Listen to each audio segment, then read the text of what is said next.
Bagaimana mungkin seorang presiden bisa membubarkan lembaga wakil rakyat? Pertanyaan ini terdengar provokatif, namun pernah benar-benar terjadi dalam sejarah politik Indonesia.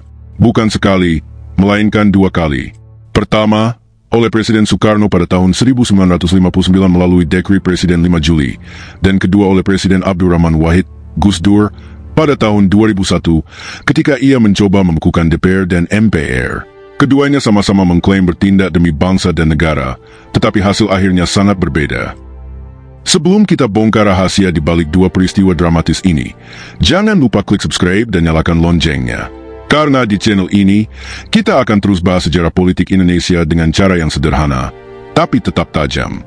Dan tulis komentar, menurut Anda, kalau hari ini DPR dibubarkan, apakah rakyat akan mendukung atau menolak?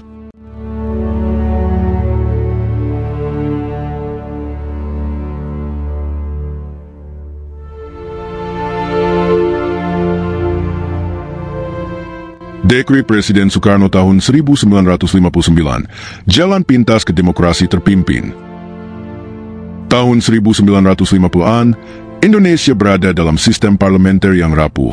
Kabinet jatuh bangun hampir setiap tahun. Rata-rata hanya bertahan 1 hingga 2 tahun sebelum dijatuhkan oleh mosi tidak percaya. Sistem multipartai dengan puluhan partai politik menjadikan parlemen arena pertarungan ideologi yang sengit antara nasionalis, Islamis, dan komunis. Puncak kebuntuan terjadi di Konstituante, lembaga hasil pemilu 1955 yang mendapat mandat menyusun UUD baru pengganti UUD 1950. Pemilu 1955 dianggap pemilu paling demokratis sepanjang sejarah Indonesia, tetapi hasilnya tidak menghasilkan mayoritas tunggal. Konstituante terpecah, kelompok Islam menginginkan dasar negara Islam, sementara kelompok nasionalis dan komunis mempertahankan Pancasila. Perdebatan berlangsung sengit hingga tahun 1959 tanpa ada kesepakatan. Dalam situasi inilah, Soekarno memandang sistem parlementer gagal menyatukan bangsa. Ia mulai menawarkan gagasan demokrasi terpimpin, yaitu demokrasi ala Indonesia yang menolak model Barat, menekankan musyawarah, serta dipimpin oleh figur sentral, Presiden sendiri. Pada 5 Juli 1959, Soekarno mengambil langkah drastis dengan membacakan Dekri Presiden di Istana Merdeka. Isi pokoknya, 1. Pembubaran Konstituante. Lembaga yang dipilih rakyat melalui pemilu 1955 dinyatakan tidak lagi berfungsi. 2. Kembali ke UUD 1945. UUD sementara 1950 dicabut, dan Indonesia kembali ke UUD 1945 yang lebih memberi ruang bagi kekuasaan presiden. 3. Pembentukan MPRS dan PAS. Soekarno membentuk lembaga baru yang anggotanya sebagian besar ditunjuk, bukan dipilih rakyat. Secara hukum, langkah ini sangat kontroversial. Tidak ada pasal dalam UUD 1950 yang memberi wewenang presiden untuk membubarkan konstituante, apalagi memberlakukan kembali UUD lama. Secara formal, dekret ini bisa dianggap inkonstitusional. Namun, faktor politik jauh lebih menentukan. Militer, terutama Angkatan Darat di bawah Jenderal A.H. Nasution, mendukung penuh dekret itu karena melihat stabilitas negara sebagai prioritas. Banyak partai politik besar, termasuk PNI dan PKI, juga menyatakan setuju. Dukungan meluas ini memberi legitimasi politik yang lebih kuat daripada legalitas konstitusional. Konsekuensinya besar, lahirlah era demokrasi terpimpin. Dalam sistem ini, presiden memegang kendali hampir mutlak atas jalannya negara. DPR hasil pemilu 1955 diganti dengan DPR gotong royong. Anggotanya sebagian ditunjuk Soekarno. MPRS dibentuk juga dengan anggota mayoritas ditunjuk, sehingga fungsi legislatif menjadi subordinat eksekutif. Militer memperoleh legitimasi politik lebih luas lewat doktrin dwi fungsi ABRI. PKI masuk lingkaran kekuasaan sebagai salah satu penopang utama Soekarno.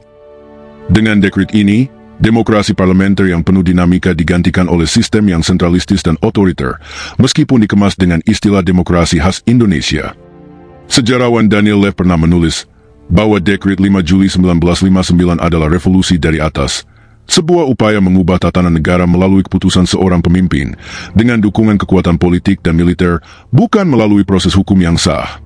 Dekret ini menjadi tonggak yang mengubah arah perjalanan politik Indonesia, hingga akhirnya meletus tragedi 1965 dan jatuhnya Soekarno.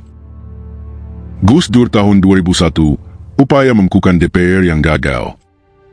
4 dekade setelah Soekarno mengeluarkan dekret tahun 1959, sejarah seakan berulang. Kali ini giliran Presiden Abdurrahman Wahid atau Gus Dur, tokoh karismatik sekaligus kontroversial yang naik ke kursi presiden pada tahun 1999, sebagai simbol reformasi dan demokrasi. Namun, perjalanan pemerintahannya penuh gejolak. Dari awal, Gus Dur tidak memiliki dukungan mayoritas di DPR. Ia terpilih sebagai presiden berkat kompromi politik, meski partainya, PKB, hanya memiliki kursi relatif kecil. Dukungan awal datang dari koalisi poros tengah yang dimotori Amin Rais, tapi ikatan itu tak lama bertahan. Kredibilitas Gus Dur kian tergerus setelah mencuat 2 skandal. 1. Bulog Gate, dugaan penyalahgunaan dana Yayasan Dana Kesejahteraan Karyawan Bulog sebesar 35 miliar rupiah. 2. Brunei Gate, dugaan penyalahgunaan dana sumbangan Sultan Brunei senilai 2 juta $. Meskipun Gus Dur berulang kali menyatakan dirinya tidak terlibat langsung, DPR menggunakan kasus ini sebagai alasan untuk memperkuat tuntutan politik. Laporan pertanggungjawabannya ditolak, dan proses pemakzulan mulai mengemuka. Dalam kondisi terpojok, pada 23 Juli 2001 dini hari, Gus Dur mengumumkan sebuah dekret presiden. Isinya, 1. Membekukan MPR dan DPR.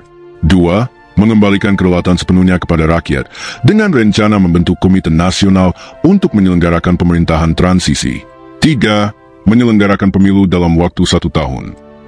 Dekret ini dimaksudkan sebagai jalan keluar dari kebuntuan politik, mirip dengan langkah Soekarno di tahun 1959. Namun, ada perbedaan krusial. Gus Dur tidak memiliki dukungan politik dan militer yang cukup untuk menegakkan dekret tersebut. Panglima TNI saat itu, Laksamana Widodo AS, menolak mendukung langkah Gus Dur. Militer justru menyatakan tetap setia pada konstitusi dan menolak intervensi di luar jalur hukum. Elit politik lintas partai, termasuk PDIP, Golkar, PAN, PPP, hingga PKB sendiri, sudah lebih condong mendukung Wakil Presiden Megawati Soekarno Putri. Alih-alih mendapat legitimasi, dekret itu justru dianggap sebagai bukti tambahan bahwa Gus Dur sudah tidak mampu menjalankan pemerintahan. Pada hari yang sama, 23 Juli 2001 pagi, MPR segera menggelar sidang istimewa yang dipimpin Amin Rais. Sidang tersebut menghasilkan keputusan memberhentikan Gus Dur sebagai Presiden keempat RI dan melantik Megawati Soekarno Putri sebagai Presiden kelima. Dekret Gus Dur kehilangan daya paksa sebelum sempat dijalankan. Gus Dur lengser, bukan karena kudeta militer, tetapi melalui mekanisme politik parlementer yang sah menurut konstitusi pasca reformasi. Ada beberapa alasan mengapa dekret Gus Dur berakhir gagal. Dukungan politik menipis. Hampir semua partai di DPR sudah berseberangan. Militer netral, tidak ada backing TNI seperti yang dimiliki Soekarno pada tahun 1959. Legitimasi publik melemah. Skandal dan gaya kepemimpinan Gus Dur yang sering dianggap tidak konsisten membuat masyarakat kurang percaya. Konstitusi pasca reformasi lebih kokoh. Berbeda dengan era 1950-an, setelah amandemen UUD 1945, posisi DPR dan MPR jauh lebih kuat.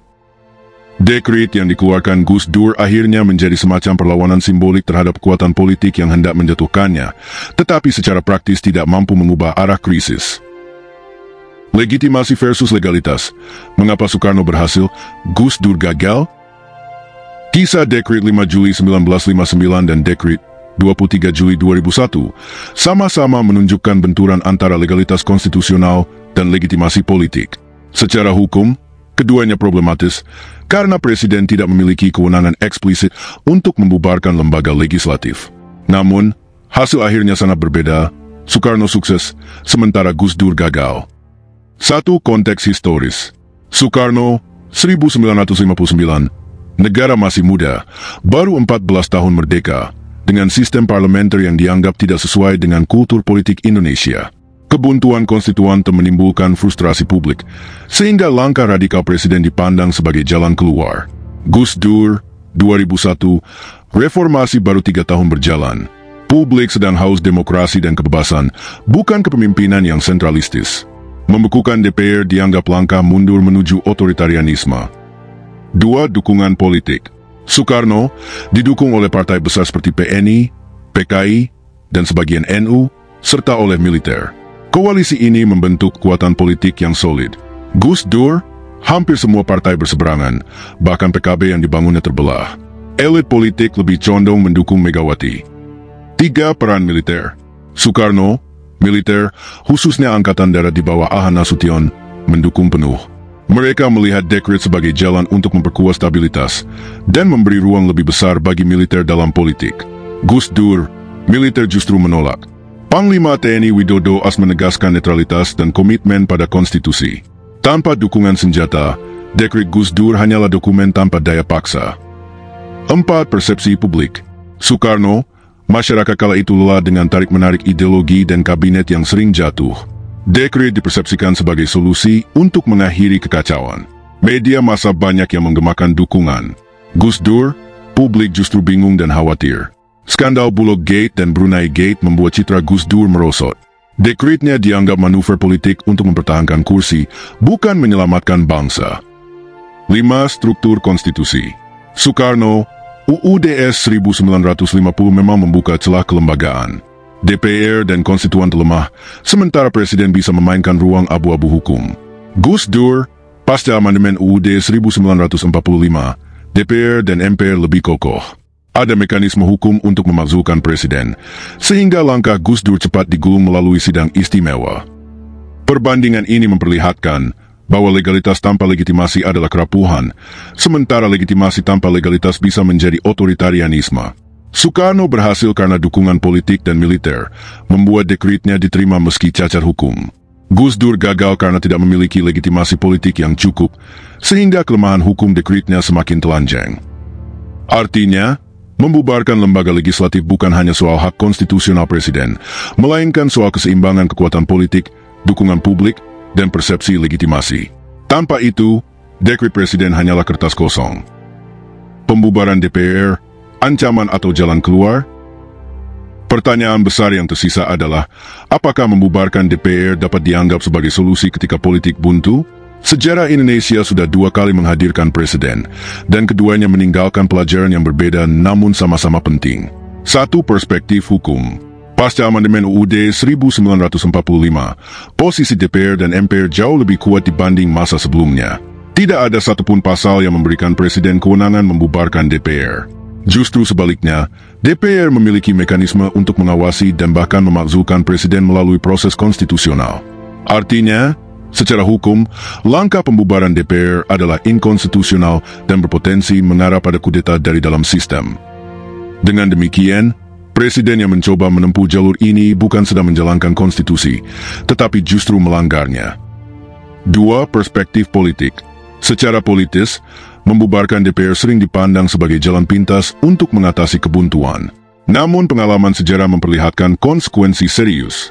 Soekarno, tahun 1959, berhasil membubarkan konstituante, tetapi hasilnya adalah lahirnya sistem otoriter demokrasi terpimpin yang menutup ruang oposisi. Solusi jangka pendek berubah menjadi masalah jangka panjang. Gus Dur, tahun 2001, gagal membubarkan DPR, justru mempercepat proses pemakzulan dirinya. Alih-alih meredakan krisis, langkah itu memperdalam instabilitas politik. Dengan kata lain, membubarkan DPR lebih sering menciptakan krisis legitimasi ketimbang menyelesaikan konflik. 3. Perspektif demokrasi. Demokrasi bukanlah sistem yang menjanjikan kelancaran tanpa konflik. Justru, demokrasi mengakui perbedaan, tarik-menarik kepentingan, bahkan kebuntuan sebagai bagian dari proses. Komitmen pada kompromi dan negosiasi politik adalah inti dari demokrasi. Membubarkan DPR berarti menutup pintu kompromi, sekaligus melemahkan prinsip representasi rakyat.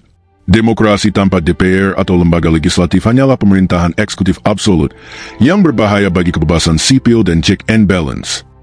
4. Refleksi untuk masa kini. Di tengah kritik publik terhadap DPR yang sering dianggap korup, elitis, atau tidak peka pada rakyat, muncul godaan untuk meniadakan lembaga legislatif. Namun, sejarah mengingatkan kita, lembaga buruk bisa direformasi, tetapi ketiadaan lembaga justru menciptakan kekuasaan absolut. Membubarkan DPR mungkin tampak seperti solusi instan, tetapi sesungguhnya adalah ancaman terhadap demokrasi itu sendiri. Jalan keluar bukan dengan menghapus parlemen, melainkan dengan memperkuat transparansi, akuntabilitas, dan partisipasi rakyat dalam mengontrol wakil-wakilnya. Penutup. Kisah dekret Soekarno dan Gus Dur menjadi cermin bahwa kekuasaan presiden tidaklah absolut. Kekuatan politik bisa menopang atau menjatuhkan. Dan yang lebih penting, lembaga perwakilan rakyat, betapapun sering dikritik, tetaplah bagian penting dari sistem demokrasi. Sejarah memberi pelajaran penting. Membubarkan DPR mungkin menyelesaikan krisis sesaat, tapi justru membuka pintu masalah yang lebih besar. Soekarno berhasil, tapi berujung otoritarianisme. Gus Dur gagal dan jatuh dari kursinya. Pertanyaannya, kalau hari ini Presiden kembali mencoba membubarkan DPR, apa yang akan terjadi? Tulis pendapat Anda di kolom komentar. Apakah rakyat akan mendukung langkah itu, atau justru menolaknya? Jangan lupa klik like, subscribe, dan bagikan video ini biar lebih banyak orang paham sisi lain sejarah politik Indonesia. Sampai jumpa di video berikutnya.